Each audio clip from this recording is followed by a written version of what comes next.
ओम। महाभारत की इस कक्षा में हम सभा पर्व के 8वें अध्याय का स्वाध्याय करेंगे। पिछली कक्षा में हमने देखा था कि शिशुपाल जब युधिष्ठिर उसकी श्री कृष्ण की अर्ध्य पूजा करते हैं और वो इसको देखकर तिल मिलाते हैं, इसका विरोध करते हैं और कुछ राजाओं को लेकर सभा भवन के बाहर चले जाते हैं। आज हम जानेंगे कि भीष्म द्वारा शिशुपाल के जो विरोध वो लगाते हैं करते हैं, उन आक्षेपों का उत्तर देते हैं और शिशुपाल कैसे भीष्म की निंदा करते हैं, इसको आज इस 8वें अध्याय में जानेंगे। कहा कि राजा युधिष्ठिर दौड़ते हुए शिशुपाल के पास गए। जब वो सभा भवन के बाहर चले गए और उसे शांति पूर्वक समझाते हुए मधुर वाणी से बोले, हे राजन, तुमने जैसी बातें कह डाली हैं वह कदापि उचित नहीं है। किसी के प्रति इस प्रकार व्यर्थ कठोर बातें कहना महान अधर्म है। देखो, ये सभी नरेश जिनमें अनेक तुम्हारी अपेक्षा अवस्था का अनुभव में बहुत बड़े हैं, श्री कृष्ण की अगर पूजा को निसंकोच सहन कर रहे हैं। इसी प्रकार तुम्हें भी इस विषय में कुछ नहीं कहना चाहिए। शांतनु नंदन भीष्म जी धर्म के तत्व को ना जानते हो, ऐसी बात भी नहीं है, अतः तुम इनका अनादर ना करो। भीष्म जी बोले, धर्मराज, इस समय श्री कृष्ण ही संपूर्ण जगत में सबसे बढ़कर हैं। वे ही परम पूज्य हैं। जो व्यक्ति उनकी अगर पूजा स्वीकार नहीं करता, उसकी अनुनय विनय नहीं करनी चाहिए। वह सांत्वना देने योग्य है भी नहीं। योद्धाओं में श्रेष्ठ जो क्षत्रिय, जिस क्षत्रिय को युद्ध में जीत कर अपने वश में करके छोड़ देता है, वह उस पराजित क्षत्रिय के लिए गुरु के तुल्य पूज्य हो जाता है। राजाओं के इस समूह में एक भी भूपाल ऐसा दिखाई नहीं देता जो युद्ध में देवकी नंदन श्री कृष्ण के तेज से परास्त ना हो चुका हो। अतः हम अन्य वृद्ध पुरुषों के होते हुए भी श्री कृष्ण की पूजा करते हैं, दूसरों की नहीं। राजन, तुम्हें कृष्ण के प्रति वैसी बातें मुंह से नहीं निकालनी चाहिए थी। उनके प्रति तुम्हें ऐसी बुद्धि नहीं रखनी चाहिए। चेदीराज, अपना संबंधी होने के कारण अथवा किसी उपकार के कारण हम इनकी पूजा नहीं कर रहे हैं। ये सभी प्राणियों को सुख पहुंचाने वाले हैं और बड़े बड़े संत महात्माओं ने इनकी पूजा की है, इसलिए हम भी इनकी पूजा कर रहे हैं। हम इनके यश, शौर्य और विजय को भली भांति जानकर इनकी पूजा कर रहे हैं। यहाँ बैठे हुए लोगों में कोई छोटा सा बालक भी ऐसा नहीं है जिसके गुणों की हम लोगों ने पूर्णतः परीक्षा ना की हो। इसमें वेद वेदांगों का ज्ञान तो है ही, बल भी सबसे अधिक है। श्री कृष्ण के सिवा इस युग के संसार में मनुष्यों में दूसरा कौन सबसे बढ़कर है। दान, दक्षता, शास्त्र ज्ञान, शौर्य, आत्मलज्जा, कीर्ति, उत्तम बुद्धि, विनय, श्री, धृति, तुष्टि और पुष्टि, ये सभी सद्गुण श्री कृष्ण में नित्य विद्यमान हैं। श्री कृष्ण हमारे ऋत्विक, गुरु, आचार्य, स्नातक, राजा और प्रिय मित्र सब कुछ हैं। अतः हमने इनकी ही अगर पूजा की है। ऐसा कहकर जब महाबली भीष्म चुप हुए, तब माद्रीपुत्र सहदेव ने शिशुपाल की बातों का मुंह तोड़ उत्तर देते हुए ये अर्थयुक्त बात कही, हे राजाओं, मेरे द्वारा श्री कृष्ण की जो पूजा की गई है, आप लोगों में से जो उसे सहन ना कर सके, मैंने उन सब बलवानों के सिर पर अपना ये पैर रख दिया। मैंने ये बात बहुत सोच समझकर कही है। जो इसका उत्तर देना चाहे वह सामने आ जाए। वह मेरे द्वारा वध के योग्य होगा, इसमें संशय नहीं है। जो बुद्धिमान राजा हो वे मेरे द्वारा की हुई आचार्य, पिता, गुरु पूजनीय और अगर पूजा के समर्था योग्य श्री कृष्ण की पूजा का हृदय से अनुमोदन करे।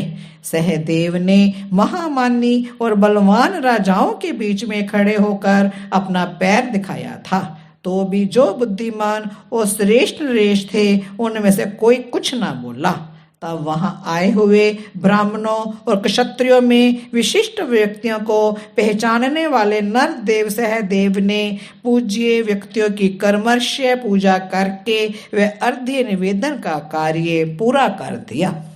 इस प्रकार श्री कृष्ण का पूजन संपन्न हो जाने पर शत्रु विजयी शिशुपाल ने क्रोध से अत्यंत लाल आंखें करके समस्त राजाओं से कहा, हे भूमि पालो, मैं आप सबका सेनापति बनकर खड़ा हूँ। तुम लोग किस चिंता में पड़े हो? आओ हम सब लोग युद्ध के लिए कटिबद्ध होकर पांडवों और यादवों की सम्मिलित सेना का सामना करने के लिए डट जाएं। इस प्रकार उन सब राजाओं को युद्ध के लिए उत्साहित करके शिशुपाल ने युधिष्ठिर के यज्ञ में विघ्न डालने के उद्देश्य से राजाओं से मंत्रणा की। शिशुपाल के आमंत्रण पर उसके सेनापतित्व में सुनीत आदि कुछ प्रमुख नरेश गण चले आए। वे सब के सब अत्यंत क्रुद्ध थे। उनके मुख की कांति बदली हुई दिखाई देती थी। वे सब बोले, युधिष्ठिर के अभिषेक और कृष्ण की पूजा का कार्य सफल ना हो सके वैसा प्रयत्न हमको करना चाहिए। राजाओं का वह समुदाय अक्षय समुद्र की भांति उमड़ रहा था, उसका कहीं अंत दिखाई नहीं देता था। सेनाएं ही उसकी अपार जल राशि थी। उससे इस प्रकार शब्द करते देख श्री कृष्ण ने ये समझ लिया कि अब ये नरेश युद्ध के लिए तैयार है। तदंतर महासागर की भांति राजाओं के उस समुदाय को क्रोध से चंचल हुआ देखकर धर्मराज युधिष्ठिर ने भीष्म पितामह से कहा। युधिष्ठिर बोले, हे पितामह, ये देखिए राजाओं का ये महासमुद्र क्रोध से अत्यंत क्षुब्ध हो उठा है। इन सब को शांत करने का जो उचित उपाय जान पड़े वह मुझे बताइए। हे दादाजी, यज्ञ में विघ्न ना पड़े, प्रजा का हित हो, जिस प्रकार सर्वत्र शांति भी बनी रहे, वह सब उपाय मुझे बताने की कृपा करें। भीष्म ने कहा, कुरुवंश के वीरवर, तुम डरो मत। क्या कुत्ता कभी सिंह को मार सकता है? हमने कल्याण में मार्ग श्री कृष्ण का आश्रय पहले ही चुन लिया है। जैसे सिंह के सो जाने पर बहुत से कुत्ते उसके निकट आकर एक साथ भौंकने लगते हैं, वैसे ही ये सामने खड़े राजा भी अभी तभी तक भौंक रहे हैं जब तक वृष्णि वंश का सिंह सो रहा है। क्रोध में भरे हुए कुत्तों के समान ये लोग सिंह के निकट तभी तक कोलाहल मचा रहे हैं जब तक श्री कृष्ण सिंह की भांति जाग नहीं उठते और उन्हें दंड देने के लिए प्रस्तुत नहीं हो जाते। राजाओं में श्रेष्ठ चेदी कुलभूषण नृपसिंह शिशुपाल भी अपनी विवेक शक्ति खो बैठा था। तभी इन सब नरेशों को यमलोक में भेज देने की इच्छा से कुत्ते से सिंह बनाने का प्रयत्न कर रहा है। भीष्म जी का ये कथन सुनकर चेदीराज शिशुपाल उन्हें अत्यंत कठोर बातें सुनाने लगा। शिशुपाल बोला, कुल कलंकी भीष्म, तुम अनेक प्रकार की गिद्धड़ भभकियों द्वारा इन सब राजाओं को डराने की चेष्टा क्यों कर रहे हो? बड़े बूढ़े होकर भी तुम्हें अपने इस घृणित कृत्य पर लज्जा क्यों नहीं आती? तुम तीसरी प्रकृति में स्थित नपुंसक हो, अतः तुम्हारे लिए इस प्रकार धर्म के विरुद्ध बातें कहना उचित ही है। फिर भी ये आश्चर्य है कि तुम सारे कुरुकुल के श्रेष्ठ पुरुष कहे जाते हो। भीष्म, जैसे एक नाव दूसरी नाव में बांध दी जाए, जैसे एक अंधा दूसरे अंधे के पीछे चले, वही अवस्था इन सब कौरवों की है जिन्हें तुम जैसा कुल नेता मिला है। भीष्म, तुम्हें अपने ज्ञानीपन का बड़ा अभिमान है, परंतु तुम हो वास्तव में महामूर्ख। अहो, इस केशव की स्तुति करने की इच्छा होते ही तुम्हारी जीभ के सैकड़ों टुकड़े क्यों नहीं हो जाते। भीष्म, जिसके प्रति मूर्ख से मूर्ख मनुष्य को भी घृणा करनी चाहिए, तुम इतने ज्ञान वृद्ध होकर भी उसी ग्वाले की स्तुति करना चाहते हो। आश्चर्य है।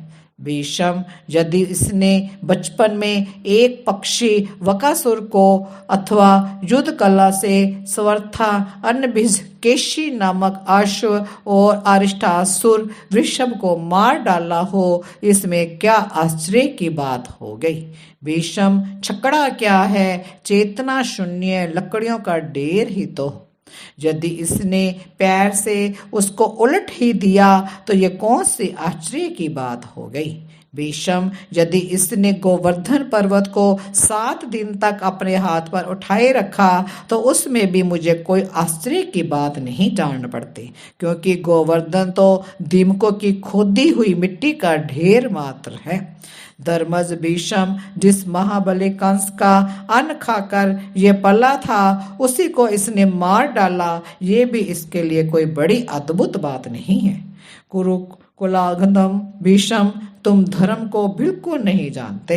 मैं तुमसे धर्म की जो बात कहूंगा वह तुमने संत महात्माओं के मुख से भी नहीं सुनी होगी। स्त्री पर, गो पर और ब्राह्मणों पर तथा जिसका अन्न खाया हो अथवा जिसके यहाँ अपने को आश्रय मिला हो, इन पर कभी हथियार ना चलाए। भीष्म, जगत में साधु, धर्मात्मा, पुरुष सज्जनों को सदा इसी धर्म का उपदेश देते हैं, परंतु तुम्हारे निकट ये सब धर्म मिथ्या दिखाई देता है। कौरवधम, तुम मेरे समक्ष इस कृष्ण की स्तुति करते हुए इसे ज्ञान वृद्ध और वयोवृद्ध बता रहे हो, मानो मैं इसके विषय में कुछ जानता ही ना हूं। भीष्म, यदि तुम्हारे कहने से गोधाती और स्त्री हंता कृष्ण की पूजा हो रही है तो तुम्हारी धर्मजता की सीमा समाप्त हो गई। अब तुम ही कहो कि इन दोनों प्रकार की हत्याओं का अपराधी स्तुति का अधिकारी कैसे हो सकता है। भीष्म, तुम्हारा धर्म क्या है, तुम्हारा ब्रह्मचर्य भी व्यर्थ का ढकोसला मात्र है, जिसे तुमने मोहवश अथवा नपुंसकता के कारण धारण कर रखा है, इसमें संशय नहीं। धर्मज भीष्म, मैं तुम्हारी कही कोई उन्नति भी नहीं देख रहा हूँ। मेरा तो विश्वास है कि तुमने ज्ञान वृद्धों का सत्संग नहीं किया, तभी तुम ऐसे धर्म का उपदेश करते हो। 8वें अध्याय का आज हमने स्वाध्याय किया। इसमें हमने देखा कि जब शिशुपाल सभा भवन को छोड़कर कुछ राजाओं को लेकर बाहर जाते हैं, युधिष्ठिर उनको अंदर ले आते हैं और उनको समझाने की कोशिश करते हैं और भीष्म शिशुपाल के आक्षेपों का उत्तर देते हैं, लेकिन शिशुपाल फिर भीष्म की कैसे निंदा करते हैं और क्या क्या आरोप लगाते हैं, आक्षेप लगाते हैं, इन सब को हमने इस 8वें अध्याय में जाना। वो इतना ही आज। ओम शांति शांति शांति।